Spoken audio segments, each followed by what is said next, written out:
El siguiente es un podcast experimental consecuencia de las charlas estúpidas entre dos amigos, con alto contenido de inmadurez, ironía, sarcasmo, muchas huevonadas y un toque de humor. No se recomienda el consumo de tanta cháchara para personas que puedan sufrir algún tipo de reacción alérgica a las idioteces. Si decide continuar, será bajo su responsabilidad.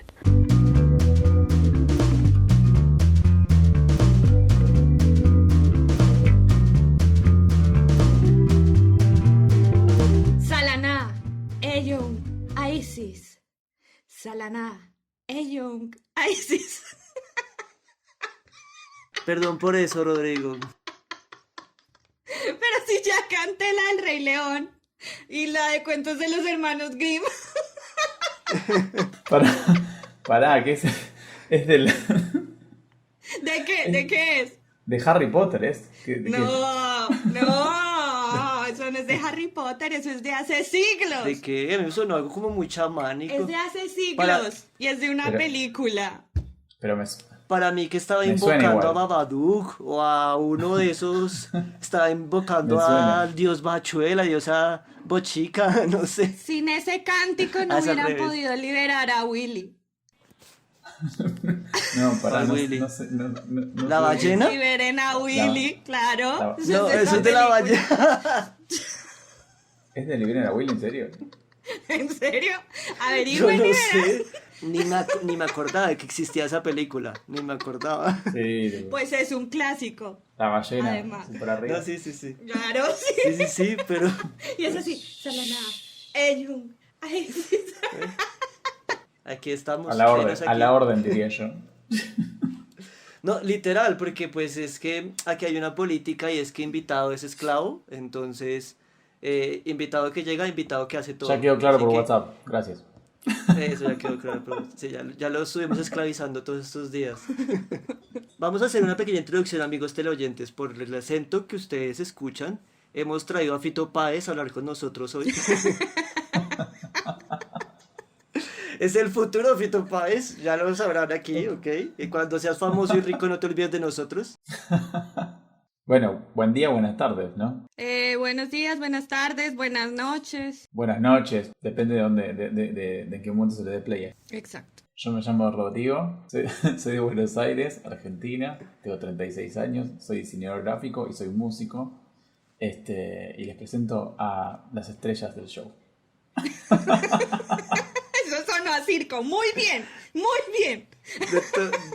Literal. Pero hoy tenemos un tema chévere. A ver, los tres coincidimos en dos puntos principales. Los tres somos diseñadores y a los tres nos gusta la música. A Rodrigo de hecho está ahorita trabajando en la música, y ¿no? es músico. Exactamente. Sí, Por sí. eso les digo que es el futuro Fito Páez. Yo no lo decía mintiendo, es en serio. Él tiene un proyecto que se llama Hormigas, si no estoy mal, ¿no, Sí, Rodrigo? se llama Hormigas. Y tiene también un podcast que es muy interesante, que se llama El Lado B, Del otro lado, sí. del otro lado. Del otro lado, ¿Usted sabía cómo se llama? No critique, que No, yo la tenía dejo, idea. yo la dejo.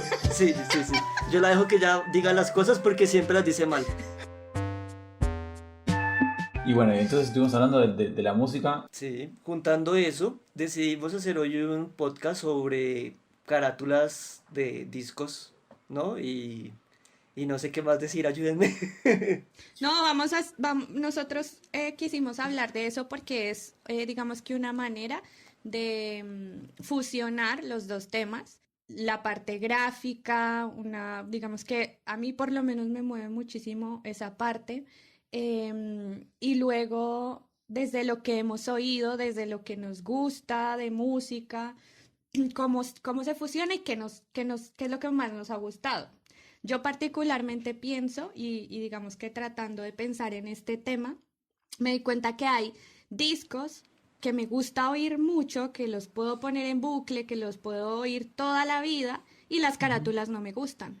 Y hay otras que son unas carátulas súper chéveres y los discos no me gustan. Es más, no sé cómo se llama el disco, no sé cómo se llama el artista, pero la carátula me llama la atención por algo de pronto técnico en la parte gráfica.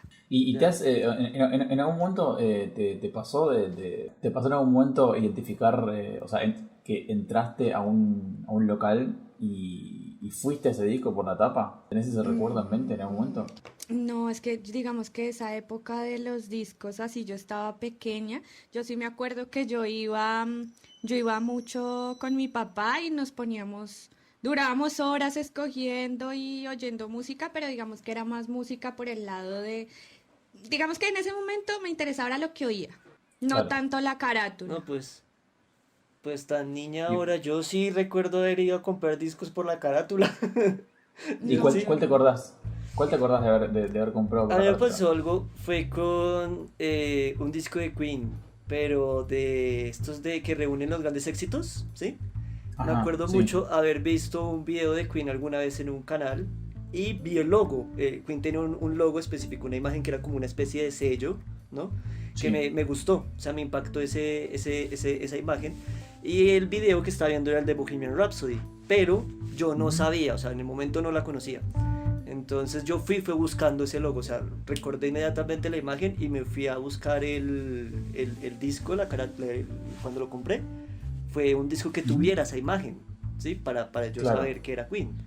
Entonces yo iba a buscar el disco, compré este de los grandes éxitos pensando en la canción Bohemian Rhapsody. Como no la conocía ni Sí. nada, me puse a ver la lista de canciones y había una que se llamaba Innuendo, pensé que era esa, no sé por qué en mi cabeza socializa y compré ese disco, fue por eso. El disco no traía Bohemian Rhapsody, pero igual, pero lo compré y me gustó. Tenía otros éxitos, pero no, justo el que yo quería no lo tenía. Estás hablando de la marca gráfica, digamos, de Queen, ¿no? O sea, digamos, Ujú. para quienes, Sí, sí, no sí, sé sí. si hay gente que por ahí no la haya visto, digamos, pero estamos hablando de una especie como de Ah, bueno. sello que es del estilo, es un estilo como imperial, digamos, si no me equivoco, Sí. no sé si, me parece que tiene un ave, me parece, en el centro, y yo creo que sé, que identifico cuál es la, la edición de la que estás hablando, que son grandes éxitos, que había creo uno que era como grandes éxitos uno y grandes éxitos 2 y si no estoy mal era toda la tipografía y el sello en blanco y fondo azul en uno y toda la tipografía del sello blanco y el Correcto. fondo rojo en el otro. ¿Ese fue el que compraste? Yo compré el azul, que es el Claro. 2. Pues aquí Ujú. el Ahí azul es el está. 2. ¿Y tú, Eh, Rodrigo, tienes el ejemplo de algún disco que hayas comprado así también? Sí, a mí el que me pareció me impactó para mí por abstracto, me imagino. Y de hecho fue el primer CD que compré en mi vida, es Jagged Little Pill de Alanis Morissette. Es una imagen como Ah, ok. bastante complicada de describir, digamos, es medio como si fuera, siempre lo emparenté como, bueno, de más grande, ¿no? En ese momento, claro, ¿no? Porque tenía 11 años, si no me equivoco. Aparte fue como el primero que fui a comprar con mi plata a la tienda directamente. Sí. Pero es algo así como lo que podría llegar a producir un viaje de LSD, digamos, viendo una persona, algo por el estilo. O aparte tiene que ver con, bueno, o sea, Jack Little Pill quiere decir como pequeña píldora tragada, eso. Y una de las cosas que me acuerdo que me impresionó, digamos, ya hablando más en general, primero pensar en columna de radio, el podcast, y después como podcast propiamente dicho, es pensar en cómo había sido la vida antes de las tapas de los discos, antes de que las tapas de los discos fueran intervenidas por diseñadores o por artistas. En principio fueron artistas que eran como la profesión abuela, digamos, del diseño gráfico, porque yo no sé si mucha gente lo sabe, pero digamos, hubo un mundo en el que los discos eran solamente fundas lisas, blancas o del color del material, digamos, un color cartón. Lo único que tenían en el medio eran, bueno, los discos de vinilo siempre vinieron con una etiqueta en el medio que lo que decía era, bueno, cuál era el lado, cuáles eran las canciones que venían en cada uno de los lados, el nombre de la compañía discográfica a la cual pertenecía ese artista, en algunos casos ni siquiera el nombre del artista. Estamos hablando de fundas que eran como caladas en el centro, como si fueran las fundas de hoy en día de los CDs vírgenes, pero con un calado en el centro que hacía que se pueda ver la etiqueta del centro, pero no tenía nada más, no tenía nada de diseño. Y una de las cosas que siempre me impresionó fue como, bueno, hubo un inventor de la primera tapa ilustrada, hubo un hombre que se encargó de eso. Muchas veces pasa que esto también me parece bastante peculiar e interesante, que muchas veces los procesos hacia un cambio tan grande se dan como, claro, no hay como ser los responsables, sino la historia nos demuestra todo el tiempo que no hay una fecha exacta de, no sé, cuándo empezó la Inquisición, o sea, etcétera, etcétera, etcétera, ¿no? Digamos. Pero en este caso sí hubo una persona responsable y está bueno porque es más fácil, es más interesante y más fácil de documentar, además. se llamaba Alex Steinweiss, y fue un tipo que había soñado con ser publicista primero, terminó trabajando en Columbia Records porque lo contrataron porque era muy talentoso. Él pensaba, estaba convencido de que si se intervenían gráficamente las tapas de los discos, iban a tener mayor repercusión entre la gente y le iba a mejorar las ventas. Y el dueño de Columbia Records, que digamos no era particularmente una persona que estuviera cerrada a nivel innovación, a nivel experimentación tecnológica, porque Columbia en ese momento tenía la plata como para invertir y como para innovar a nivel tecnológico. Columbia, por ejemplo, inventó el long play, inventó la grabación en 2 caras de los discos de vinilo, o sea, lo que para nosotros hoy es común, antes no sucedía en ese momento. Entonces era una persona que tecnológicamente estaba como abierta de la cabeza, pero el dueño de la compañía estaba convencido de que no tenía sentido invertir en ese cambio, y le terminó insistiendo a Alex tanto que en definitiva le terminó dando un show en vivo que había sido un show que había sido grabado en vivo, ni siquiera un disco de estudio. Y me refiero al disco de estudio porque, bueno, ustedes dos como diseñadores como yo, supongo que si en algún momento tuvieron la suerte de vivir un proceso de diseño del arte de tapa de un disco de una banda, uno puede ser partícipe del proceso, digamos, en algún momento, y bueno, pedir, por ejemplo, de primera mano de qué se tratan las canciones, saber si hay un concepto por detrás que lo sustente, y a partir de ahí nutrirse como para terminar componiendo la tapa de lo que va a ser el arte de tapa final. Laura hizo un trabajo así, ¿no? Sí, yo hice un trabajo académico basado en el disco de no sé si es Baires o Madrid. De Fito Páez. De Fito Páez, que es como hacer un rediseño de Alejandro Ross. Sin hacer, mejor dicho, no es un rediseño, es mi interpretación de, digamos que de ese disco, pero efectivamente es lo que tú dices, es escoger cada canción, desmenuzarla, y digamos que si tú en el proceso tienes al artista y el artista te está contando todo ese concepto, de qué se trata, de qué quiere comunicar del disco, pues digamos que muchas más herramientas van a salir de ahí en el momento de diseñar. En el caso del ejercicio que yo hice, pues ya existía, el disco existe hace años, no tenía de primera mano la información, entonces básicamente lo que hice fue entrar a escuchar cada canción y a investigar sobre cada canción. Entonces toda la información que encontrara en internet de cada una de las canciones, me tardé muchísimo en eso, pero Sí. al final creo que se notó en el concepto del ejercicio que hice. Aunque no siempre es así. No, claro. O sea, yo Claro, tengo por hoy una supuesto. historia de un disco que es épico, una de las portadas más famosas del rock, y que el diseñador no tenía idea de las canciones de ese disco, pero ya les contaré. Ahorita va el chisme. ¿Ni Ok. las oyó? Quiero saber. A veces puede ser que el artista decida intencionalmente, digamos, en el mejor de los casos, creo, ¿no? Que decida intencionalmente que parte de ese azar que se podría llegar a generar adentro de una situación semejante sea lo que a él le interesa como parte del proceso. Entonces, por ello, si conceptualmente lo vale, está bueno que pase. Yo lo que decía con Alex Steinweiss antes, decía que él no tuvo esa suerte, la de poder obtener de primera mano la información sobre qué trataban las canciones, porque era un concierto que ya había sido grabado en vivo. Y en definitiva yo creo que tiene que ver con que el dueño de la compañía un poco se lo estaba sacando de encima, digamos, a él, en el sentido de que, bueno, basta de insistirme, porque, o sea, esto no va a funcionar, tomá esto acá, experimentá, comprobemos lo que yo pienso que no va a funcionar, y volvemos a la normalidad con las tapas y los discos, con las tapas de los discos lisas como ya estaban. Resultó que una vez que terminó hecho el arte de tapa, automáticamente las ventas crecieron un 800%, entonces ahí lo empezaron a mirar con otros ojos. Y ese primer paso, digamos, que él pudo como romper ese hielo inicial, me parece que lo que generó fue una cosa increíble que además que cada vez que me puedo pensar es como entrar en dimensión. La relación que nosotros tenemos con la música es en un gran porcentaje visual. Y eso nosotros lo damos por sentado todo el tiempo porque siempre nos ha sido dado de esa manera. Pero que haya pantallas en los conciertos, que haya marquesinas, que haya cenefas que tienen que ver con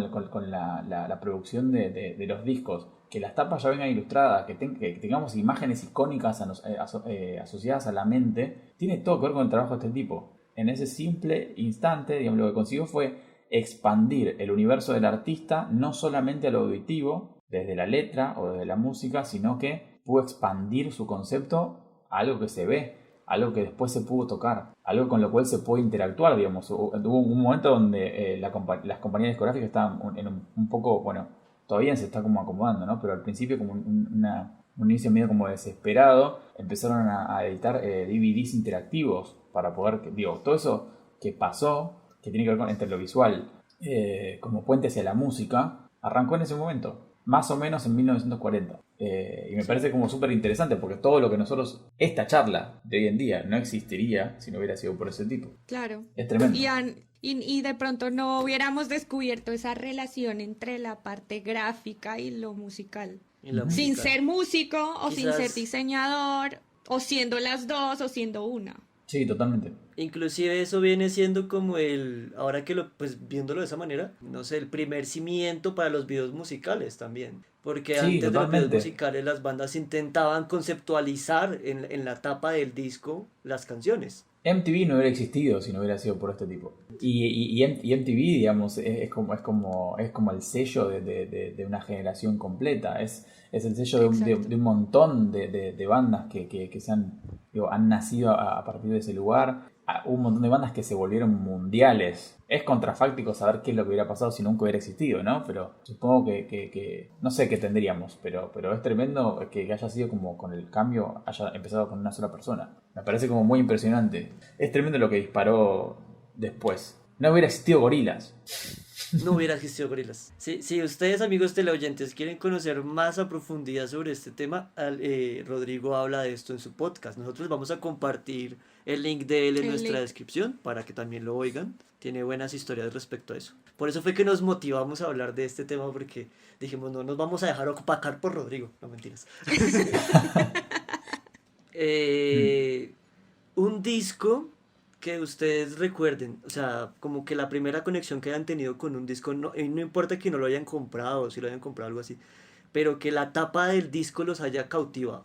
Yo estoy seguro que no fue como un impacto así a nivel gráfico que me haya volado la cabeza, pero sí me parece como muy simpático que investigando para hablar de ese disco en un tiempo atrás, me causó con mucha ternura que haya sido como un chiste para diseñadores gráficos liso y llano, la resolución de la tapa. El disco es Wasting Light, que es de Foo Fighters, es del 2011. Y no solamente lo gasté porque es uno de esos discos que para mí son para ponerle play e irse a hacer lo que uno que tenga que hacer y escucharlo en loop, como decía Laura hace un rato, porque me parece que están bien todas las canciones una pegada al lado de la otra. Estamos hablando de una etapa que lo que hace es como una composición con las caras de todos los integrantes, están pintadas en, bueno, colores que a ustedes le van a sonar como diseñadores gráficos, que es cian, magenta, amarillo y negro. Negro es el fondo de la tapa, Okay. y esos son los colores primarios de impresión. Tiene que ver con una explicación física, científica, digamos, de cómo funcionan los pigmentos a la hora de imprimir, y es justamente restando luz. Entonces, Wasting Light, que quiere decir perdiendo luz, el diseñador gráfico yo creo que automáticamente dijo, ok, puedo entonces imprimir la tapa pensando en el cian, magenta, amarillo y negro como referencia, porque a diferencia digamos, hay como, voy a tratar de no ponerme muy nerd ni muy tecnológico para que no se pierda todo el mundo. Muy tarde. Pero digamos, hay como tres grupos, hay como dos grupos de colores primarios, tres en realidad. Los que la gente común conoce son el rojo, el azul y el amarillo, ¿no? A partir de los cuales se pueden armar como diferentes los colores secundarios. Los colores primarios de impresión son el cian, magenta, el amarillo y el negro. Y los colores primarios luz son el rojo, el verde y el azul, que son el RGB, que hemos visto seguramente en algún aparato que tiene que ver con la televisión o que emita luz o lo que sea. Los colores primarios luz lo que hacen es sumar luz para generar colores. Cuando se suman todos juntos, la luz que se ve es blanca. Y los colores primarios de impresión lo que hacen para que nosotros veamos los colores que vemos impresos es restar luz. Entonces funciona al revés. Y Wasting Light para mí es un chiste para diseñadores gráficos. Entonces por eso, por nerd, básicamente, es el que me acuerdo que cruza las dos cosas que más me gustan. Foo Fighter como banda y el diseño gráfico y toda esta nerdeada en el medio como puente entre las dos cosas. Yo tengo ahí como una confusión porque recuerdo mucho la carátula de... Lo que pasa es que yo tengo mucha conexión con tu país, Rodrigo, Sí. sobre todo musicalmente Ah, desde pequeña. Ujú. Entonces, sí, no, con el tuyo sí, nací ahí. dice con tu país y señala la cámara. Yo, bueno, pues sí, obvio, aquí nació. Y es que recuerdo mucho de pequeña sentada en el sofá de mi casa frente al equipo de sonido que había comprado mi papá, escuchar Mercedes Sosa y la carátula no era muy linda. La carátula digamos que no era muy linda, pero para mí significaba mucho y yo la tengo en la mente y la recuerdo y recuerdo los colores y como el tejido de una ruana que tenía Mercedes Sosa en ese momento y en ese momento, si no estoy mal, ese disco era el de los 30 años de, de música de Mercedes Sosa, pero yo estaba muy pequeña. Yo me acuerdo Ajá. que yo hacía parar el CD cuando llegaba Alfonsina y el mar, porque pues mi papá sí me contaba la historia pero yo en mi cabeza tenía todo lo gráfico, o sea, yo me imaginaba toda la historia, yo le tengo colores y aún cuando la oigo y cuando la canto, me la imagino tal cual como a mis 6 años, sin mal no estoy. Los caballitos de mar, las sirenas, todo, las caracolas, todo me lo imagino así. Entonces tengo conexión con ese y con la portada, no porque la portada me haya llamado mucho la atención, sino porque la memoricé de tanto poner el disco cuando estaba pequeña. Hermoso. Qué buen viaje, ¿no? Como mental. Ahí. Sí, Y sí. digamos que cuando tuve la oportunidad de estar en Buenos Aires y digamos que poder tener esa conexión con tantas cosas que tengo de allá, no solo musical, pero musical es la mayor. Y de repente entrar a una estación de metro y encontrarse con un cartel donde sale Alfonsina Storni y saber que esta señora era la que salía en esta canción y eso como que me emocionaba un montón. Tremendo. Entonces, sí, Yo muy tengo bonito. dos. Espere, yo tengo Una otra. es... Hágale, hágale, dígala, dígala. Okidoki, Ay, no okidoki. jodas. Uno Rodrigo, se eso le...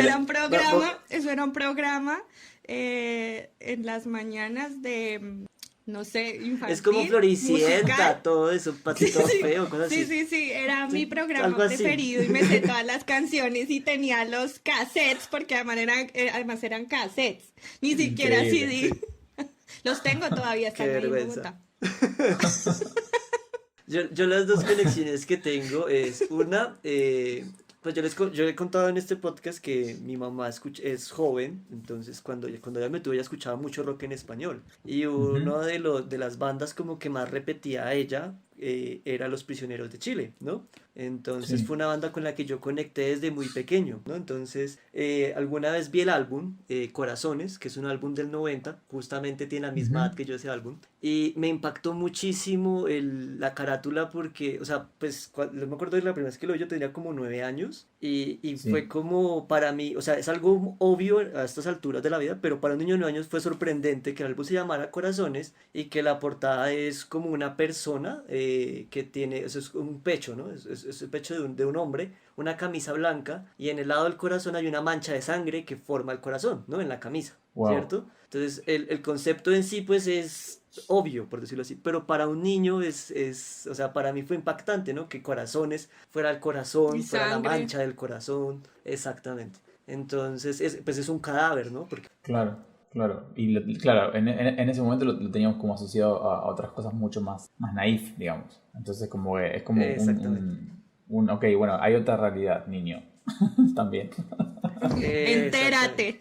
Y que Entérate. de hecho, o sea, ya después con el tiempo que pues, o sea, yo conocía las canciones y toda la cosa, pero ya cuando empiezo yo a penetrarme más de ellos, empiezo a ver qué canciones vienen en ese álbum, entonces como que el diseñador de ese álbum realmente no sé quién lo hizo, pero conceptualizó muy bien todo lo que es Corazones, ¿no? Las canciones pues Claro. son canciones como Tren al Sur que todo el mundo las conoce, Estrechez de Corazón, no sé, son canciones que o sea, todas hablan del corazón, ¿sí? De Ujú. hecho, es la primera vez de los discos de ellos que hacen canciones románticas, pero siguen siendo Los Prisioneros, no son románticos, son muy políticos, ¿no? Entonces hablan de cómo la situación machista, feminista, de, bueno, muchos temas que influyen en una relación amorosa, pero que afectan directamente al corazón. Entonces, o sea, todo ese tipo de cosas me hacía maravillarme cada vez más por esa carátula, ¿no? Por Corazones. Y eso en el 90, o sea, además, súper adelantado, ¿no? Digamos, además. Sí, sí, sí, sí. Y ya otra es el álbum 4 de Led Zeppelin.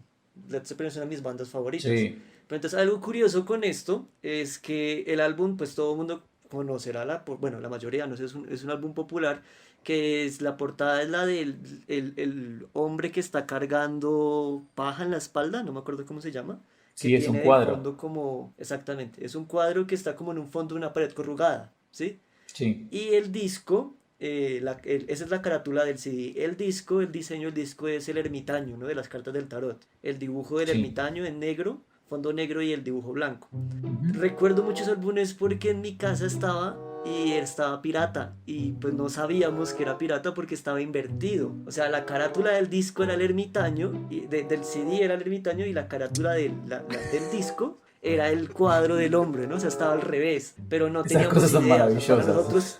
para nosotros era original, así, porque era todas las canciones de Led Zeppelin en el mismo orden, pero pues ya después que uno va viendo en internet, no sé qué, claro, cuando yo busco el álbum en internet y todo el mundo, no, esto está al revés, ¿qué les pasa? O sea, gente, pues no, es que yo tenía el disco pirata, o sea, sí, Es que esas pero cosas no son sabíamos. son maravillosas y son muy latinas, además. Porque yo Sí, no sí, sé, sí. no creo que en Islandia pasen este tipo de cosas. No creo que en Suiza pase este tipo de cosas.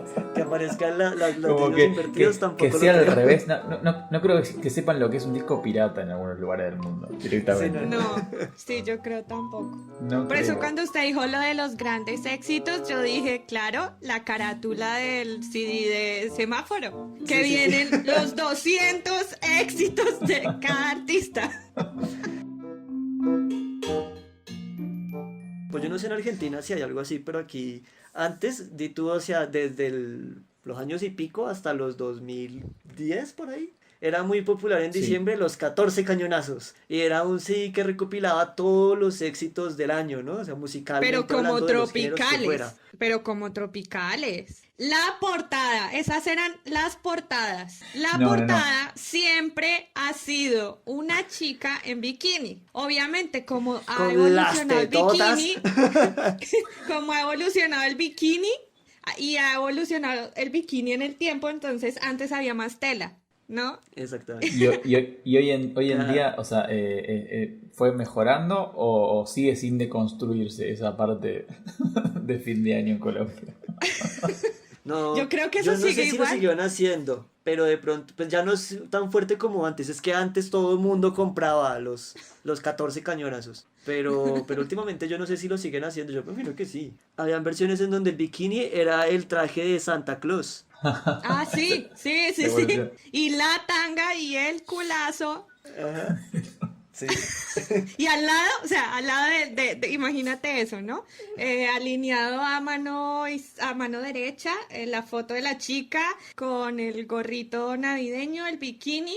A veces eran de estas camisas que son corticas, que no es del bikini, pero que son corticas y que no tienen nada debajo. Y alineado a mano izquierda los títulos de las canciones con Que no una importa qué letra. canción sea. Sí, Tiene que no. ser tropical y bailable para que al final de año se celebre con eso. Claro.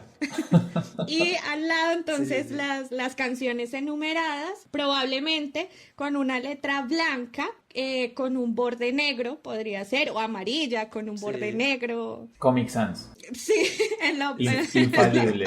sí. Las Comic Sans es infalible para estos casos. Normalmente Y luego, incluía uno o dos villancicos. Sí, pero bailables también. No, obvio, dos villancicos, pero cantados por una orquesta de música tropical. Entonces, no sé, era escuchar el típico, pues aquí un villancico popular, ¿no? El de mamá, ¿dónde están los juguetes? ¿Dónde están Pero los va juguetes? versión salsa, no sé, o versión merengue. Mamá, ¿dónde están los juguetes? Era ¿Cómo se nos iba a quedar por fuera los 14 cañonazos? ¿No Obviamente existe nada así en no. Argentina? No que yo sepa, por lo menos. Ay, pero no, qué podría falta estar de fallando. creatividad. Podría estar qué fallando. aburridos. Qué falta de creatividad. Somos mucho más pacatos en el Cono Sur. Qué espacatos. Así como más aburridos, así como dice el compañero. Ah, Yo quería hablar de cosas, o sea, quería salirme de mi zona de confort, ¿no? Quería buscar carátulas, algo que tuvieran historia, pero pues que fueran de algo que yo no conociera, no manejara bien. Entonces decidí buscar en internet carátulas extrañas, ¿no? Y lo primero que me salió fue el titular de la página de internet decía una carátula que por no ser políticamente correcta, hoy en día no se podría hacer. Entonces dije, esa fue. Sí. Y me metí y era una carátula de Led Zeppelin, así que todo se fue a la mierda, entonces voy a hablar de Led Zeppelin, se jodieron. o sea, terminó sin salir de su Bailas. zona de confort. Sí, Pero lo queda, siento. queda Yo perfectamente después dije, hilado no, con lo bueno, anterior. sí. Qué casualidad. No, se los juro que yo iba a investigar cosas afuera. Lo peor es que dije, bueno, voy a dar oportunidad a buscar otra cosa. Entonces puse el otro lado, diseñadores famosos de carátulas. Y me sale el grupo, un colectivo de diseñadores que se llamaba Hipnosis. Con G, Sí. Hipnosis. Y voy y miro, y sus clientes principales eran Pink Floyd y Led Zeppelin. Así que, jodidos, me tocó hablar de Pink Floyd y Led Zeppelin. Fue el destino. Sencillo. Hay gente que le dice Google al destino. Google quería que yo hablara de lo que sé. Se llama inteligencia artificial. Ya Google sabía lo que usted quería y... Se me adelantó a los acontecimientos.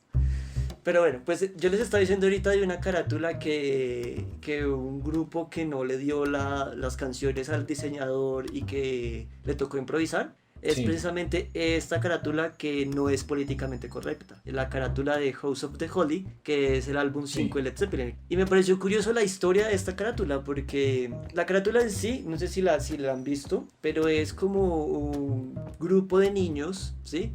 Desnudos que van subiendo como hacia una montaña que es una formación rocallosa de Irlanda, es como la Ajá. erupción de un volcán que se llama el Paso del Gigante, que son como una especie de, no sé, plataformas que quedan circulares como octagonales. Es una formación natural, ¿no? O sea, si Sí. tienen oportunidad de buscar en internet, porque es muy bonita de hecho. Si Y tienen es como una oportunidad montaña que de se va ir, por- se los recomiendo. también, obvio, yo quiero ir.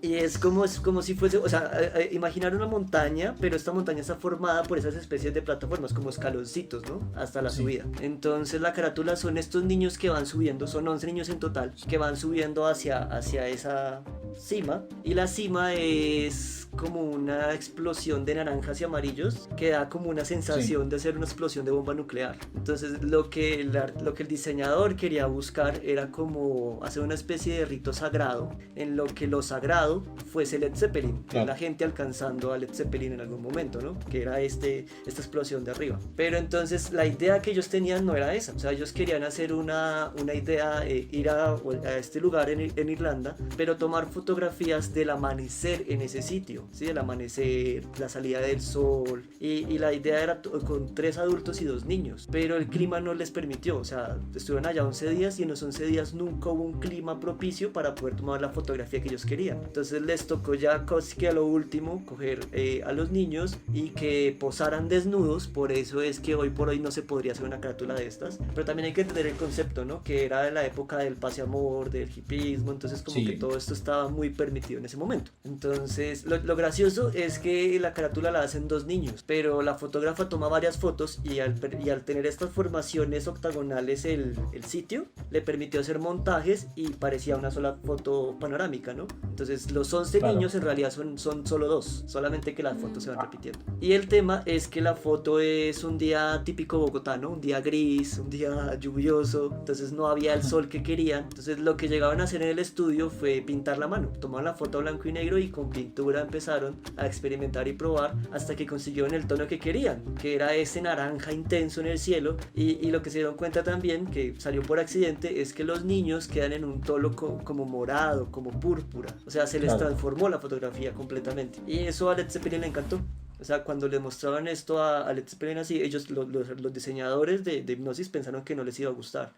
Pero a Robert Plant y a Jimmy Page les fascinó esa idea nuclear, esa idea como tan sagrada, porque a pesar de todo el disco, o sea, se ve como un ritual, ¿sí? Que van subiendo hacia este ente sagrado que vendría siendo Led Zeppelin. Entonces es una carátula que de hecho es uno de los diseños más reconocidos, al menos para los conocedores de la banda, ¿no? Y pues del rock, ¿saben? O sea, conocen este disco. Entonces esa es la historia que les quería traer.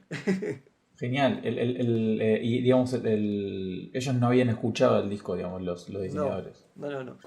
Cuando Robert Plant, Jimmy Page, que fue el que contrató a Hipnosis, los contrata es porque les gustó el trabajo que hicieron con el disco Argus de la banda, ahora se me olvidó, bueno, X banda, y les gustó el trabajo que habían hecho con ellos. Hipnosis nunca había trabajado con Led Zeppelin, así que Jimmy Page les dijo, hagan este disco para nosotros, y les gustó, y finalmente hicieron después hicieron 2 discos más para Led Zeppelin después de ese. De hecho, uno de esos es Presence, que es uno de los últimos discos, y la niña que trabaja en esta carátula vuelve a trabajar en ese otro disco, en Presence. Pero entonces cuando Jimmy Page los contrata, simplemente les dice, el disco se llama House of the Holy, y ya, no les dijo los nombres de las canciones, no les dijo nada más, y ellos se fueron a grabar, porque además Led Zeppelin tampoco las tenía claras, estaban grabándolas hasta ahora, no tenían claro qué canciones iban a hacer. Y lo curioso también va a eso, las canciones son muy ritualistas también, o sea, si uno escucha el disco, tiene un aire como sagrado, ¿no? Como muy celestial, entonces hay canciones muy buenas en ese disco, y pues que complementan de otra forma el diseño. Led Zeppelin, de hecho, es una banda que es medio como famosa por la relación entre las cosas que son medio como del ocultismo, digamos, de como una banda súper centrada a nivel intereses de ellos, de los integrantes, sobre lo espiritual. Una influencia muy celta también, de la cultura celta de ellos. Sí, claro, bueno, de hecho, como antes de que existiera la serie Vikingos, Valhalla yo lo conocí por Led Zeppelin, digamos. O sea, que es como el Olimpo de la cultura vikinga, digamos, y de la religión vikinga. Y siempre es interesante como saber cómo fueron las cosas y cómo se fueron dando, porque uno por ahí que lo ve de afuera, el resultado terminado, no sabe cuáles fueron las vicisitudes que tuvieron que pasar los diseñadores en el medio, o cuál es la idea de la banda, o cómo se distorsionó en el medio del proceso creativo, que ese tipo de cosas pasan un montón. No sé, por ejemplo, me acuerdo, me venía recién en la mente como de cosas que salieron distintas de cómo habían sido planeadas. Kurt Cobain para Nevermind quería hacer una tapa que tuviera como la foto de una embarazada pariendo, por ejemplo, porque tenía como esa idea, y terminó siendo lo que fue, porque los dirigentes de la compañía le dijeron, no, es un montón. Tipo, quería como primer plano de un niño naciendo, porque había estado viendo videos de embarazos, no sé si en la televisión, en el cable o no sé qué, y fue por ese lado que tenía ganas de ir, y digamos, lo más cercano que llegaron fue a que aparezca el bebé recién nacido nadando en la pileta. Sí.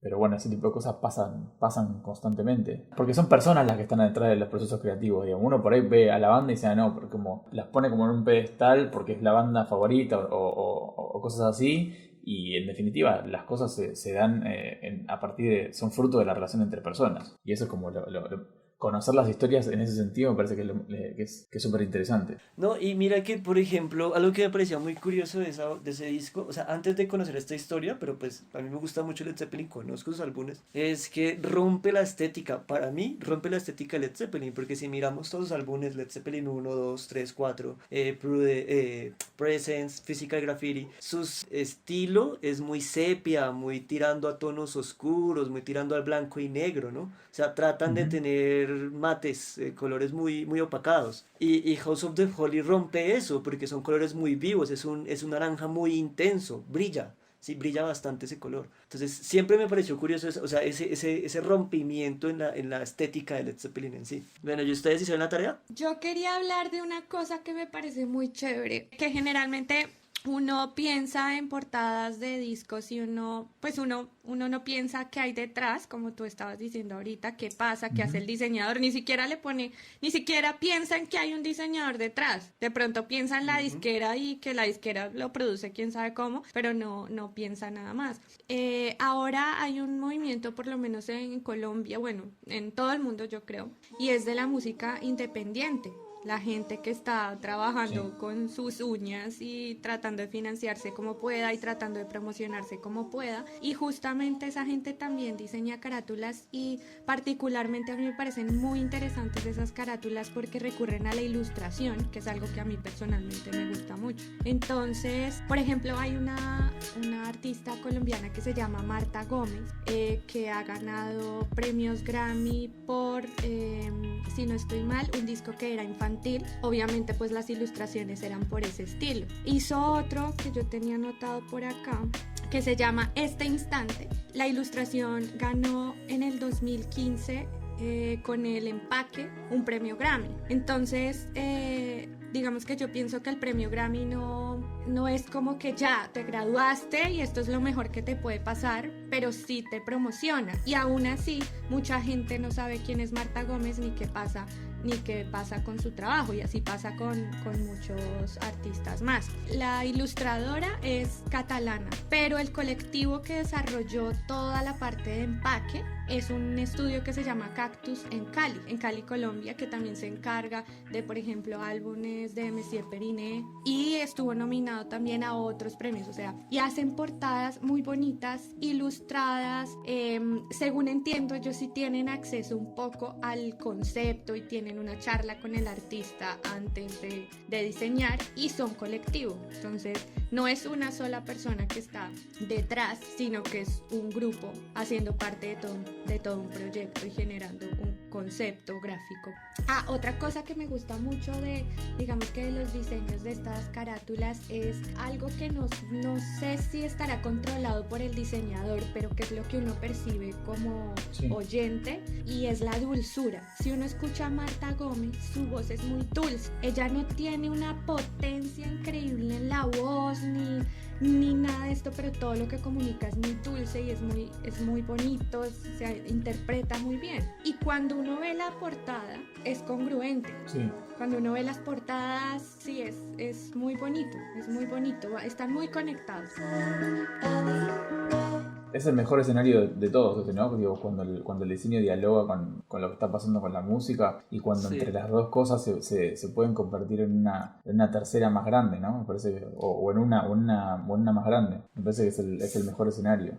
Sí, digamos que yo creo que es un escenario ideal que de pronto quien diseña o el grupo que diseña se sienta identificado con lo que está haciendo también, porque puede pasar que uno esté diseñando la carátula de algo que no le gusta, que no conecte, pero que aún así tiene que desarrollarlo pues de la mejor manera, pero es ideal y se nota. Lo peor yo es creo que que ha se pasado, nota o sea, esa conexión en el desarrollo. el diseñador de Radiohead, a él no le gustaba la banda. En un principio, Claro. las primeras portadas que él hace de Blender, por ejemplo, que es uno de los primeros álbumes de Radiohead, el tipo no le gustaba la banda y aún así hizo el diseño, y la portada es épica para los fanáticos de Radiohead, ¿no? Sí, Y pasa también con cualquier cliente. También pasa. Pasa Exactamente. con cualquier cliente y pasa muy seguido.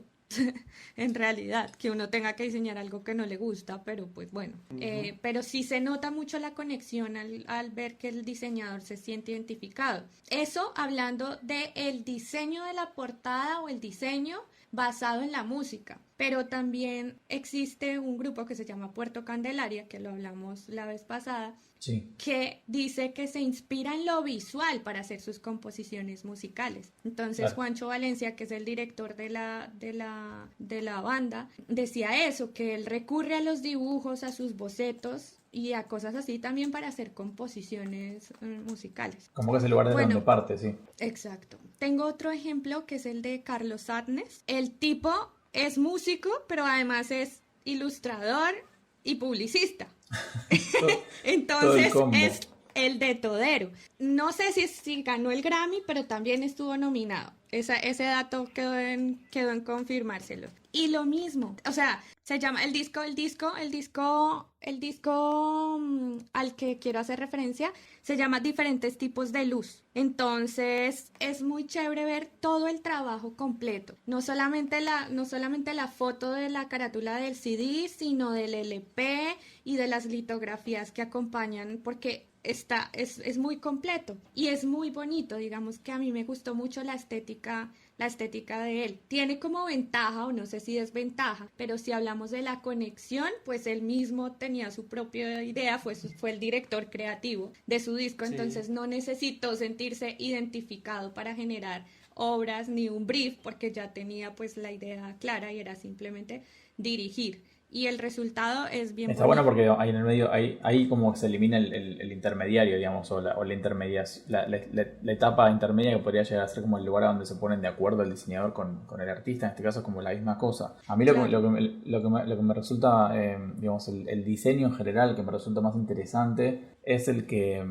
tiene el trabajo conceptual bien fuerte desde el principio. No, digo, la manera que tengo de entender yo el diseño gráfico, incluso, más allá de lo de las tapas de las portadas, es como más en macro, digamos, es de esa manera. O sea, soy como mucho más funcionalista, si se quiere. Que pensándome en nivel ornamentos y cosas por el estilo. Y digamos, un tipo que dialoga perfecto para mí con esta manera de entender el diseño es Alejandro Ross, que bueno, lo hemos estado mencionando en la previa como para conversar sobre él. Es un diseñador gráfico argentino. Lo traía a colación también, que tiene relación con artistas como Fito Páez, que estábamos hablando antes. Que fue el diseñador del disco del ejercicio que yo hice. Claro, de no sé si No sé Baires o si Madrid. es Baires o Madrid.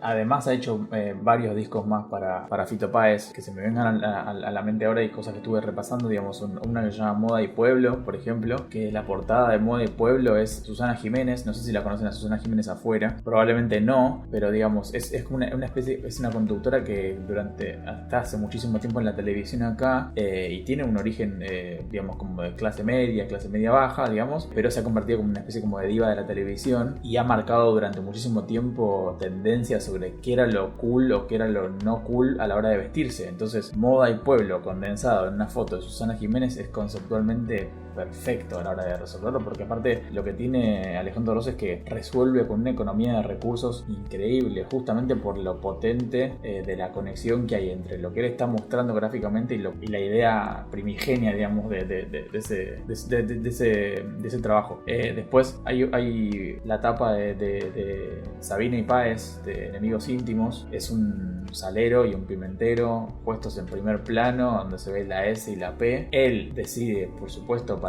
como hacer crecer su idea, que no diga Joaquín, Sabina y Fito Páez, como para que no tengan la J y la F molestando, sino que Sabina, Páez directamente. Y digamos, la relación que había en ese momento entre Joaquín Sabina y Fito Páez y el entrelazar y la pimienta da como para pensar que eran dos condimentos que podían potenciar lo que estaban generando musicalmente. Entonces como también es una fotografía donde aparecen en primer plano estos dos, este salero y este pimentero. Me parece como genial a nivel síntesis y trabaja de esa manera. Es un diseñador gráfico, bueno, es egresado de la misma universidad donde me formé yo, la Universidad de Buenos Aires, y he tenido la suerte de verlo en charlas, en teóricas, donde contaba cómo era el proceso creativo, y él además lo que hacía todo el tiempo era insistir sobre que para él era muy importante que tuviera impacto al instante. O sea, si la idea sobre la que él estaba trabajando veía que a nivel impacto visual no generaba fuerza desde el principio, automáticamente la desechaba e iba por otra, con lo cual tenía procesos creativos que por ahí eran más largos, pero como era como que le apuntaba todo el tiempo a hacer un destilado constante de la idea para ir puliéndola, y me parece como, más allá de que los resultados sean impecables a nivel bueno, eso, resultados, valga la redundancia, me parece que está bueno, que es una manera muy valiente de encarar un proceso creativo, porque muchas veces nosotros terminamos como enamorándonos por ahí de una idea que nos gustó a nosotros y en la cual terminamos corriendo el riesgo de encriptarnos y buscamos la manera de incluso hasta de sacarla darle como vuelta. de lugar. Sí. Claro, hasta darle vueltas como para hasta justificarlas, pero como sí, porque no llegamos a despegarnos del amor que nos generó al principio y porque no podemos sacar la cabeza del monitor y por ahí la terminamos tomando medio como un hijito, digamos, que eso es más como que lo puede llegar a pasar un artista. Entonces este tipo lo que tiene es como un nivel de distancia sobre lo que está haciendo y de perspectiva sobre lo que está haciendo que le permite justamente no apegarse de manera que le pueda llegar a afectar negativamente al resultado de la pieza, y me parece como fantástico. Si no lo conocen, Alejandro Ross, van a ver tapas de Babasónicos, de Fito Páez, De Gustavo Cerati, de Gustavo Cerati. Canada, Toda Estéreo. Sí, o sea, es súper prolífico, digamos, en su obra respecto de las tapas, y hay cosas conceptualmente que están buenísimas. Y es minimal, o sea, de verdad lo que dices del concepto es clarísimo. Es como que, clarísimo, como que no hay, la no hay resolución, dudas. es como que la resolución tiene como lo mínimo indispensable que tiene que tener, como para, y el impacto y la fuerza está justamente en esa economía de recursos. Me parece súper, o sea, es una manera como súper particular de encarar el trabajo de diseñador, pero me parece que a nivel de lo que él hace, que es piezas en las cuales no hay mucho tiempo como para explicar nada, porque digamos las piezas de las tapas de los discos son piezas que tienen atrás el propósito del impacto, ¿no? Es como, es un golpe de vista y ya está, te tengo que cautivar ahí, porque de eso se trata. Me parece súper efectivo lo que hace y súper interesante desde ese punto de vista. Yo creo que esa es la palabra que lo define como efectivo. No, y la Sí. forma en que conceptualizan las cosas, o sea, ha habido muchas tapas de discos que realmente resumen el concepto de lo que es el álbum, que se puede interpretar inclusive como una canción más del álbum, por decirlo así, que le da identidad, ¿sí? No sé si ha pasado, por ejemplo, o no sé si yo estoy muy loco, que hay ciertas bandas o ciertas canciones que uno las escucha y uno como que mentalmente tiene un color en esa canción, ¿no? O sea, como que uno lo visualiza de Sí, una pasa. manera. Y es súper loco cuando uno va a ver al álbum y ¡pum! Que el álbum también está en ese mismo tono, ¿no? O sea, como que el diseñador logra entender la abstracción del concepto y lo plasma en una imagen que inclusive queda uno como, uff, pucha, lo que tú dices, por ejemplo, de la banda de Foo Fighters, me pareció interesante eso, o sea, el juego como guiño guiño a los diseñadores. Sí. Entonces, ese tipo de juegos son interesantes, o sea, como que es algo muy sencillo, porque a la hora del té, pues es sencillo hacer la abstracción de la luz, pero es tan sencillo que es difícil de pensar, no cualquiera llega a esa idea, no cualquiera llega a ese concepto, ¿sí? O sea, Yo creo que también el desarrollo de concepto es de práctica, es de entrenar, porque Ujú. hay diseñadores a los que el concepto les sale súper fácil. Tienen un par Sí. de ideas, desarrollan un concepto y ya lo que tú decías, lo van puliendo. Ya el hecho no Sí. está tampoco en casarse con una idea que no funciona y poder tener eso que tiene Alejandro Ross de decir, no, esto no funciona, ya me desapego de esto, y no casarse con una idea y ser terco, sino desechas y sigues con la otra. Lo que pasa es que a veces a uno le da miedo no tener otra idea para pulir. Claro, digamos, Sí. la clave me parece, o lo que me imagino yo, bueno, no tengo la fórmula, pero me imagino que el hecho de pensar desde la economía de recursos es algo que es súper importante, porque Ser ahí, recursivo. ahí Sí, es a donde, sí, sí. a donde encuentra el lugar por donde entrar.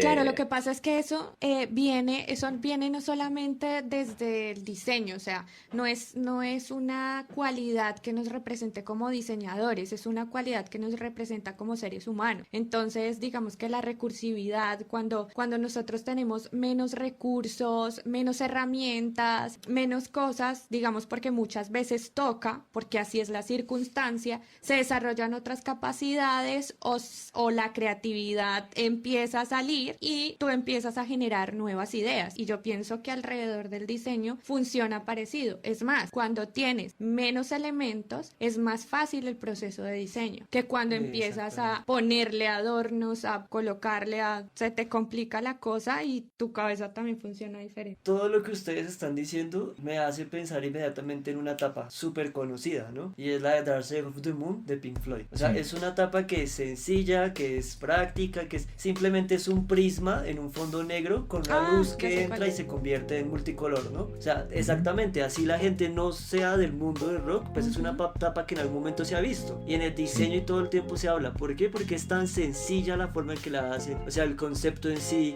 Dark Side of the Moon, el lado oscuro de la luna, que es un misterio que nadie ha visto, ¿no? Y el hecho de que un prisma entre una luz y refleje colores, por más de que se entienda desde la física, pues es un fenómeno que es bonito de ver. O sea, es sorprendente ver cómo una luz se puede reflejar en muchos colores, ¿no? Se puede interpretar como un misterio. Y la forma en que los diseñadores le dieron este concepto a la tapa, simplemente un prisma porque el prisma viene siendo para los diseñadores, ¿no? La unión entre Pink Floyd, el público y lo que ellos hacían, ¿no? O sea, se formaba un triángulo perfecto que generaba muchas luces, exactamente, que generaba muchas luces, que era la puesta en escena de la banda. Fue la interpretación que le dieron los diseñadores. Pero es tan sencillo que se puede interpretar de muchas maneras, ¿no? O sea, yo estaba viendo en internet buscando y la interpretación como que le daba a todo el mundo era como Pink Floyd podía algo tan sencillo convertirlo en un haz de luz, haz de colores, ¿no? Que era todo un misterio para la gente. Y el hecho de la puesta en escena, porque pues hoy todo el mundo conoce la banda y todo el mundo conoce la tapa, pero si estamos hablando del año 1973, que es donde sale ese álbum, y que tú entras a una disquera, ¿no? O sea, imagínate entrar a una disquera y ver un álbum que simplemente es un prisma en un fondo negro que refleja el color. No tiene nombre, no tiene disquera, no tiene nada. Tú no sabes de dónde, ¿sí? O sea, es una apuesta porque nadie, no dice Pink Floyd por ningún lado, no dice la que era nada. La disquera quería que le pusieran el nombre y Pink Floyd dijo que no. Entonces la disquera se rehusó a pagar. Pink Floyd de su plata fue los que pagaron el diseño de la tapa y la hicieron así, sin nombre, sin nada. Todo, o sea, refleja el misterio, ¿no? Dark Side of the Moon. Es un misterio saber este álbum de qué es. Entonces, hoy en día, lo que les digo, todo el mundo sabe qué es, pero tú ir al 73 y comprarte eso es una apuesta porque no sabes qué hay ahí, no sabes de qué es, no sabes nada. Además, en ese momento el contexto seguramente era... No, digo, me estoy imaginando como discos de la época y estaban las caras y los nombres de cada una de las bandas y de repente esto era como una rareza en el medio. Y nada, justamente, bueno, como que cierra todo, digamos, o sea, no saber qué hay del otro lado de la luna, no saber qué es lo que hay del otro lado de esta tapa, tiene como todo el sentido del mundo, digamos. Y bueno, al final lo bueno es que ellos tenían razón. Esperamos obviamente que esta no sea la última vez que estés por estos micrófonos, Rodrigo, ¿no? No, Amigos yo tampoco. si les gusta este episodio y si les gusta que sigamos hablando cosas así más de investigación, compártanlo, coméntenlo, háganoslo saber. Más nerds, y más si no serias. les gusta, pues muy de malas, igual lo vamos a seguir haciendo.